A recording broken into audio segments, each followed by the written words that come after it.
Okay, so I have a Reolink camera here and I want to reset it. This is the RLC-510A, but it also works with the different cameras. Okay, so I'm gonna show you how to reset it.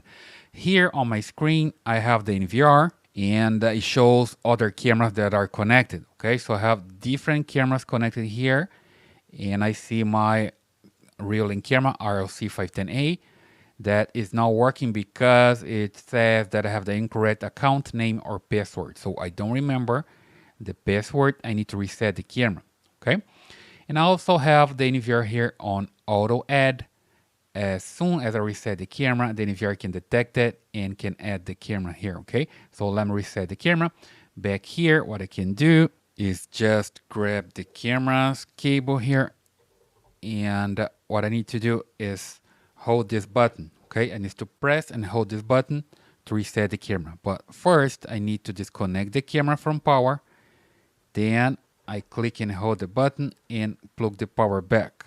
So that's the way it works. Okay, so a little bit harder sometimes because you have to do the same day at the same time. So just press here, hold, and then connect the cable.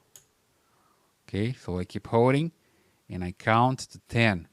So here we go. 1, 2, 3, 4, 5, 6, 7, 8, 9, 10. Then I let it go.